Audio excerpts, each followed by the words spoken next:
Bienvenidos a Computadoras y Sensores. Mi nombre es Carlos. En el capítulo de hoy, GhostBSD, un sistema operativo basado en FreeBSD, pero fácil de instalar y con escritorio mate.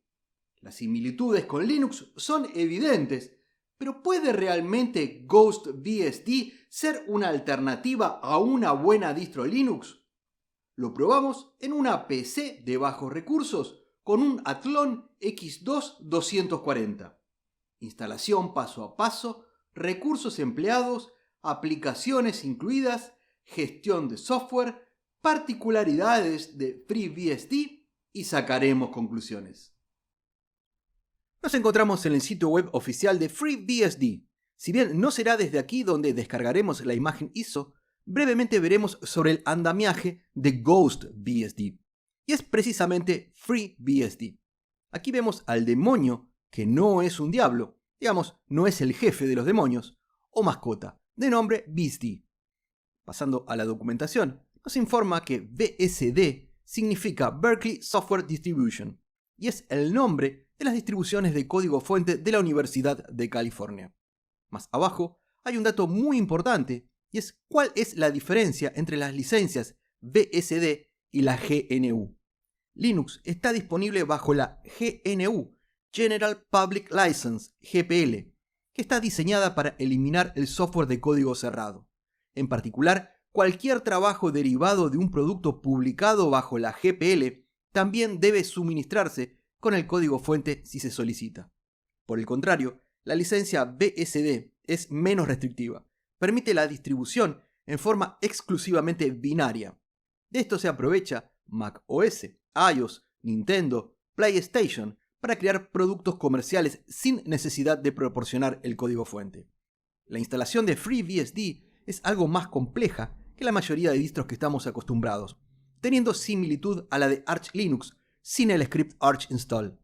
Si hay interés en un futuro, podemos instalar FreeBSD, luego el servidor gráfico Xorg y finalmente un escritorio. Pero hoy nos centraremos en una distro basada en FreeBSD con opción de escritorio mate o XFCE y de fácil instalación, GhostBSD. En su sitio web señala que es simple, con el software esencial preinstalado para simplificar la experiencia desde el inicio. Elegante a través del escritorio mate, un gran conocido de los usuarios de Linux, y que se trata de BSD, con raíces en el Unix desarrollado por la Universidad de Berkeley.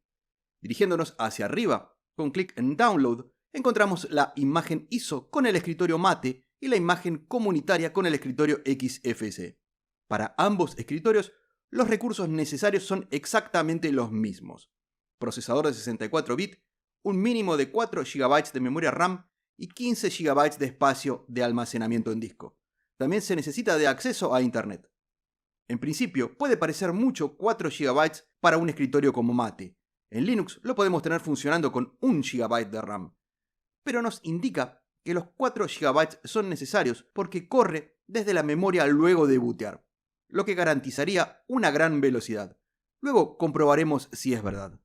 Vamos a probar GhostBSD en una PC de bajos recursos, un equipo aproximadamente del año 2012 que posee un procesador AMD Athlon X2 240, la memoria Kingston de 4 GB, mientras que la tarjeta de video es Nvidia GeForce N520 GT de 2 GB. El almacenamiento será una unidad de estado sólido Kingston de 120 GB. Para que los valores de empleo de memoria sean los verdaderos y ver el proceso de instalación completo, el video lo capturo en otra PC con OBS mediante una capturadora Elgato Camlink. Descarguemos la imagen ISO. Las opciones para obtener la imagen ISO son descarga directa o por torrent. Con clic en el menú desplegable vemos que los servidores se encuentran en Canadá, Francia y Sudáfrica, todos lejanos para mí. Intentaré primero con Canadá. Comienza con la descarga que toma varios minutos y vuelvo a la página anterior. Y aquí aumento el tamaño donde se encuentran las sumas de verificación para que una vez finalizada la descarga podamos verificarla. Aquí resumo el proceso y solo faltan unos segundos para que finalice. Mientras abro una terminal y me dirijo a la ubicación de la descarga, justamente en el directorio descargas. Listo con ls, y allí se encuentra la imagen ISO de 2.8 GB. Para verificarla, ingresamos SHA 256 zoom, las primeras letras del archivo, GH, y pulsando la tecla tabulador se autocompleta. Tras dar Enter, nos devuelve el hash criptográfico, fingerprint o huella dactilar de 256 bits que comparamos con la entregada por el desarrollador. Comienza con 1C51ABB y finaliza con C5F0886. Muy bien, coincide. Podemos flashear la imagen ISO a una memoria USB. En caso que te encuentres verificando y descargando desde Windows, en la descripción dejo un link a un video donde se explica cómo verificar desde la consola o símbolo del sistema de Windows. Para flashear hay varias herramientas como Balena Etcher, Raspberry Pi Imager, Fedora Meteor Writer, Rufus si te encuentras con Windows, Unit Booting. Pero en mi caso utilizaré Ventoy, dado que tengo algunas imágenes ISO de videos anteriores que quiero conservar, con lo cual inserto la memoria USB con Ventoy en la PC y simplemente tengo que arrastrar y soltar o copiar desde la ubicación de la descarga al USB con Ventoy. Luego no tenemos que apurarnos en quitar el USB, dado que no solo es copiar sino flashear, y demora algunos minutos. Una vez finalizado, expulsamos el USB con seguridad y lo insertamos en la PC donde instalaremos GhostBSD.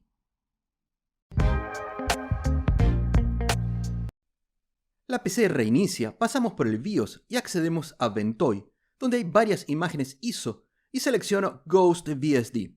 En la siguiente ventana, Boot in Normal Mode, y luego comienza a cargar el live.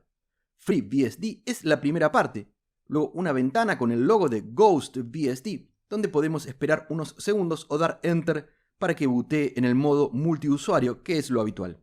Luego carga el kernel y verifica la memoria. Informa que requiere 4 GB y es justamente lo que detecta. Toda esta parte la resumo, toma algún minuto y unos instantes después se abre el escritorio Mate en modo live. En mi caso, en esta PC estoy conectado a internet por cable o Ethernet.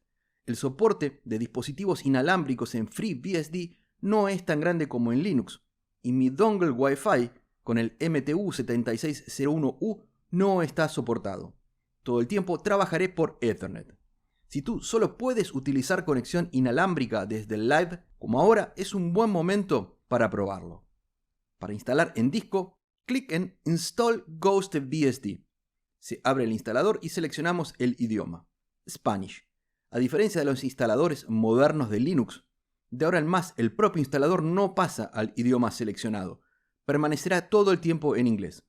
Recién cuando finalice y reinicie, lo tendremos en el idioma seleccionado. Luego toca la disposición del teclado, las variantes de ser necesarias y el modelo de teclado.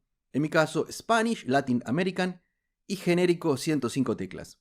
A continuación, la zona horaria. América, Argentina, Buenos Aires para mí.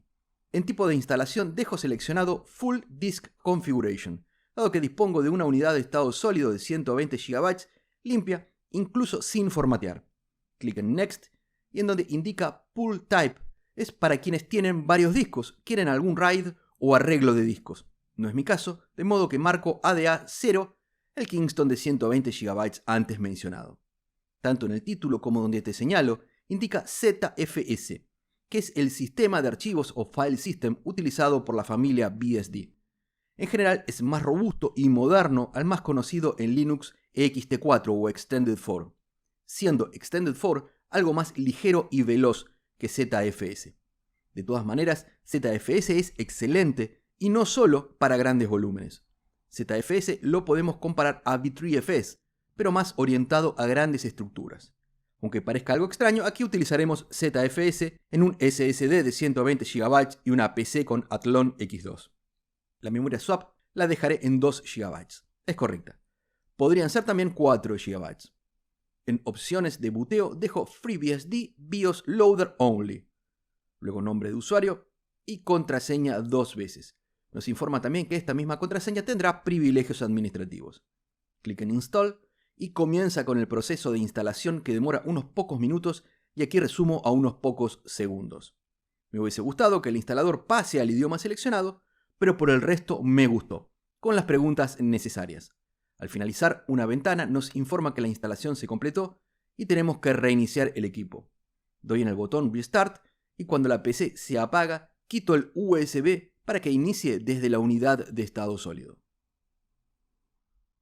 Comienza con el BIOS y rápidamente pasa al bootloader de GhostBSD, donde como con el Live podemos esperar unos segundos, dar Enter para continuar, además de las otras opciones.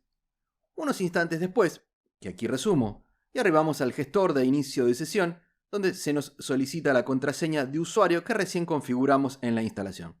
Y una vez ingresada, estamos en GhostBSD con su escritorio mate, y la conexión por Ethernet establecida. Antes de revisar recursos y aplicaciones incluidas, como en todo equipo recién instalado, vamos a actualizarlo.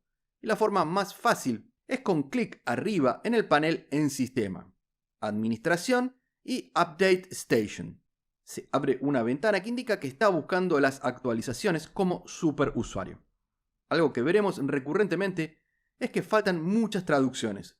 Todo es perfectamente comprensible, pero todavía tienen mucho trabajo de traducción por delante. Unos instantes después, muestra que hay 459 paquetes para actualizar, 9 para instalar y 13 para reinstalar. Mucha cantidad de paquetes. Damos clic en Install Update. Comienza con el proceso que toma varios minutos, no requiere de nuestra intervención para nada y tiene barra de progreso. Lo resumo a unos pocos segundos. Al finalizar, indica que la computadora necesita reiniciarse. Voy a dar en Restart Later, porque quiero instalar 2 aplicaciones para luego verificar recursos con el equipo recién iniciado, como hacemos en todas nuestras revisiones. Entonces, clic nuevamente en el panel, Sistema, Administración y Software Station, que es la tienda o gestor gráfico de GhostBSD. Técnicamente un frontend que gestiona paquetería PKG. Luego hablaremos sobre la paquetería en FreeBSD. Se nos solicita la contraseña para el usuario Carlos, que como sabemos tiene privilegios administrativos, y se abre el Software Station, gestor de software o tienda. Demora unos instantes dado que tiene que sincronizar los repos, y como vemos tiene una apariencia bastante similar a Synaptic en apt u Octopi en Pacman, como buscar en la lupa y agrupados por categorías a la izquierda. También se muestran las aplicaciones o paquetes instalados, donde podemos desinstalarlos si quisiéramos. En la lupa busco NeoFetch, y antes de terminar de escribirlo lo encuentra. Después veremos cómo hacer esto pero desde la terminal. Lo seleccionamos y marcamos el check o tick. Clic en Apply y luego en Confirm. La descarga e instalación se realiza rápidamente. La siguiente aplicación será HTOP. Lo encuentra rápidamente, seleccionamos, damos en Apply y luego en Confirm.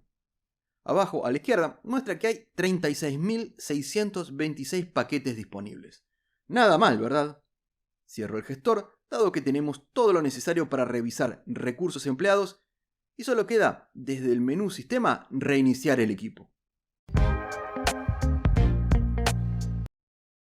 Inicia el equipo recién instalado y totalmente actualizado. La primera parte de buteo e inicio de sesión la resumo hasta que arribamos al escritorio mate y desde Aplicaciones, Herramientas del sistema, seleccionamos Terminal de mate.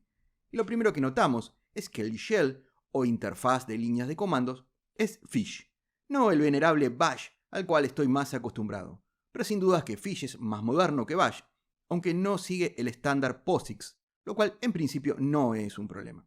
Ingreso al recién instalado NeoFetch y nos muestra que estamos frente a GhostBSD 25.01 Release 14 para arquitectura x86 64 bits.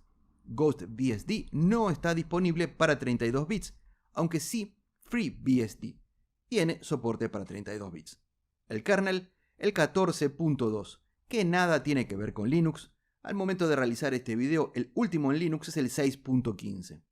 Los paquetes 943 del tipo PKG, una cantidad moderada, lo que nos habla de una distro con las aplicaciones necesarias y básicas. En lo personal me parece muy bien. El mencionado Shell Fish 3.7.1, el escritorio Mate 1.28, tratándose de la última versión lanzada en febrero de 2024. Sobre el viejo CPU y GPU ya lo sabemos. Y el dato más interesante el empleo de memoria de 925 megabytes de los 4 GB disponibles y mínimo requerido.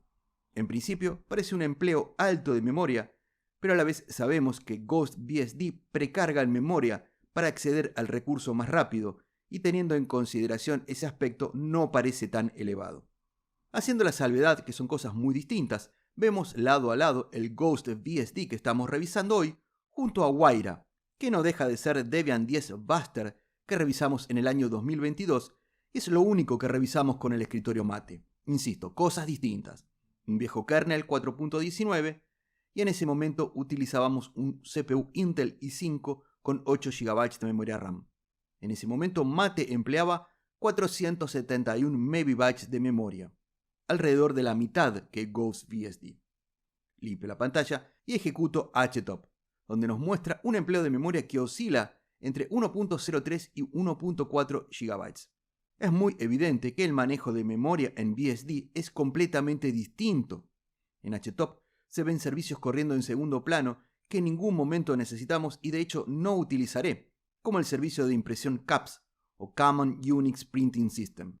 Es de destacar que el init en FreeBSD y también en GhostBSD no es System5 ni mucho menos Systemd. Es RC. No se ejecuta por niveles y son scripts los que se ejecutan y se encuentran en etc/rc.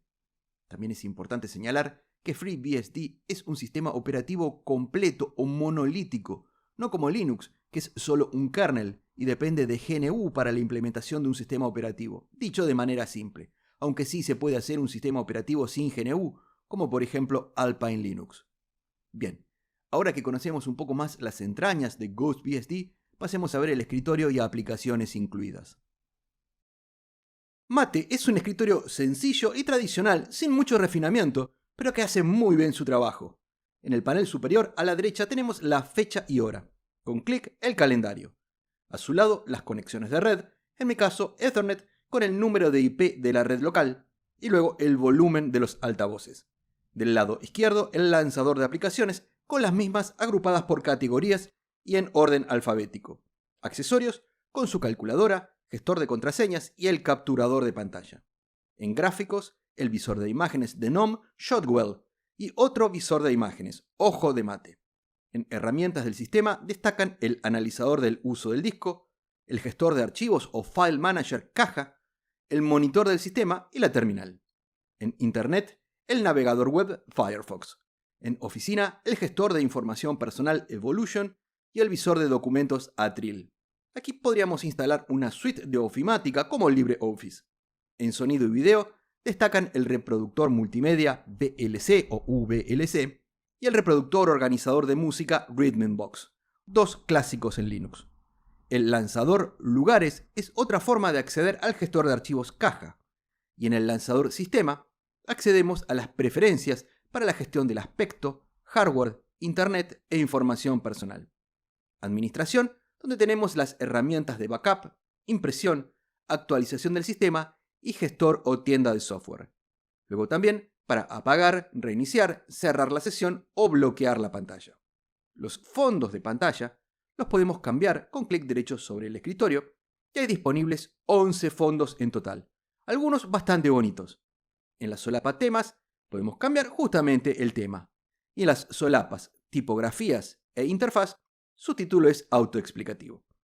Este escritorio Mate con las aplicaciones que nos trae GhostBSD es sobrio, ligero y solo con las herramientas y aplicaciones básicas.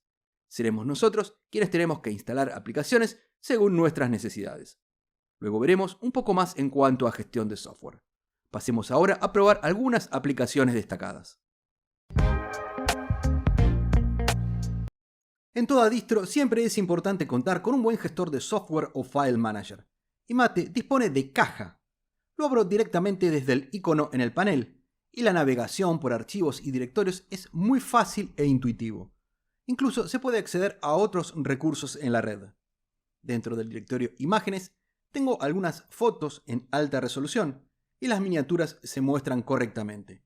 Con doble clic sobre una imagen, esta se abre con Ojo de Mate como visor predeterminado, quien nos permite hacer zoom con la rueda del mouse, brinda la meta información completa y cambiar la orientación de la imagen, pero no permite una edición básica.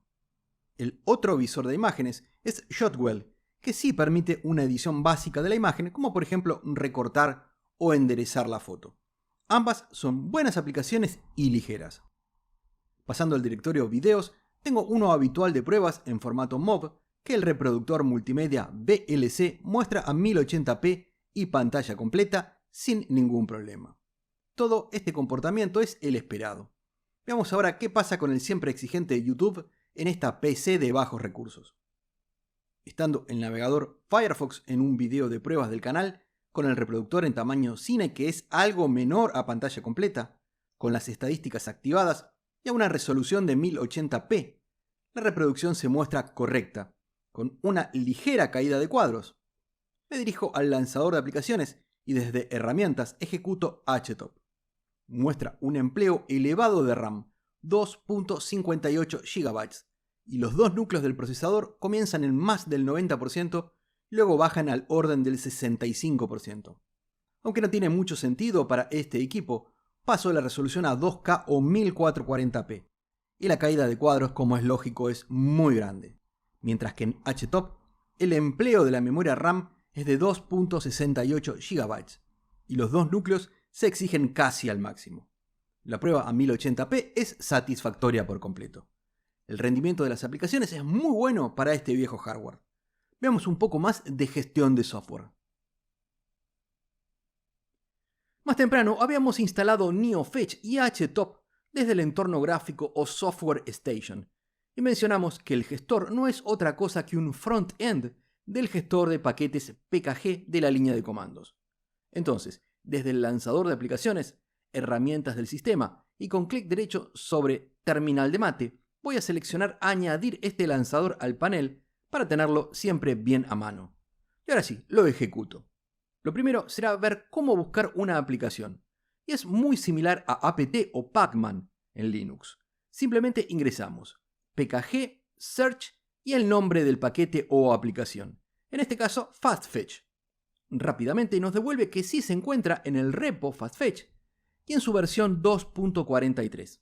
Entonces, ahora para instalar ingresamos sudo pkg install fastfetch. El número de versión no se agrega. Siempre debe contener todo lo que se encuentra antes del guión. Contraseña y luego nos informa los paquetes que se deben instalar. En este caso, 2. El tamaño de espacio necesario y el tamaño de la descarga. En este caso, 561 KB. Damos en Yes para confirmar y rápidamente se descarga e instala.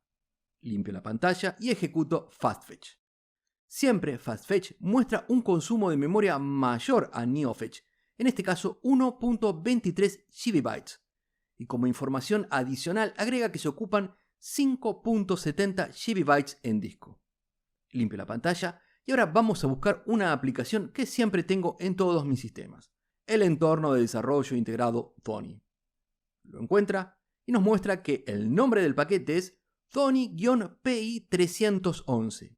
Esta es la razón por la que siempre conviene primero buscar el paquete o aplicación. Si quisiéramos instalarlo solo como Thonny, nos devolvería que el paquete no se encuentra. Entonces ingresamos sudo pkg install Thonny-PI311. Nos informa que se necesitan instalar 21 paquetes o dependencias. Damos en Yes y se descarga e instala. Resumo el proceso para luego dirigirme al lanzador de aplicaciones, donde se creó el menú de desarrollo y dentro el entorno de desarrollo integrado Thonny. Clic en él y en la nueva ventana selecciono idioma español y configuración inicial lo dejo en estándar. Clic en Let's Go y el ID se muestra correctamente, mostrando como intérprete a Python 3.11.12. Es importante destacar que los paquetes PKG están ya compilados o son binarios. Existe otro tipo de paquetería en FreeBSD de nombre ports, que contienen el código fuente y las instrucciones para compilar e instalar. Ports no lo veremos en el video de hoy, solo utilizaremos paquetes binarios o precompilados. Ahora que conocemos un poco más de la paquetería en Free o GhostBSD, retornemos al gestor gráfico. Sabemos que podemos acceder al gestor de software a través del lanzador Sistema Administración y Software Station. Otra opción también es desde el lanzador Sistema y Centro de Control, donde tenemos agrupada buena parte de las herramientas de configuración y gestión. Clic en Software Station y se nos solicita la contraseña. Una vez que la ingresamos, se abre el gestor gráfico. Demora unos segundos en actualizar los repos y si bien ya los probamos con 2 aplicaciones para la línea de comandos, esta vez buscaremos software para el entorno gráfico más potente como Kdenlive, el muy buen editor de video. Podríamos instalarlo sin problemas. Pero claro, no en este Athlon X2. Poco podríamos hacer. Si buscamos el reproductor de video MPV, también lo encuentra. No lo instalaré, ya que el sistema cuenta con VLC. Pero quien sí quiero instalar es el editor de audio Audacity. Lo marco para instalar con el tick o check. Luego clic arriba a la derecha en Apply. Nos muestra los paquetes o dependencias que se tienen que instalar. Damos en Confirm y en poco tiempo se descarga e instala. Como vemos, es exactamente lo mismo que hicimos recién desde la terminal, pero por supuesto esta vez desde el entorno gráfico. Desde el lanzador de aplicaciones, sonido y video, se agregó Audacity. Lo seleccionamos y la popular herramienta para edición de audio se abre correctamente. Quizás la pregunta sea, ¿qué ocurre con el software privativo que en Linux solo lo encontramos en Flatpak o Snap? Spotify, por ejemplo, lo encontramos correctamente. FreeBSD y por lo tanto GhostBSD cuentan con un excelente catálogo de software. A modo de conclusión, GhostBSD me parece un buen sistema operativo y una verdadera alternativa a Linux, pero de ninguna manera un reemplazo. La instalación es muy simple, como podría ser con cualquier distro Linux moderna. En materia de recursos empleados, puede parecer algo alto en principio, dada la necesidad de 4 GB de RAM con un escritorio ligero como es Mate. Pero funciona muy bien y en todo momento se mostró veloz. Mi única decepción fue no poder contar con soporte para el dongle Wi-Fi MTU7601U, pero en todo el resto la experiencia fue muy buena.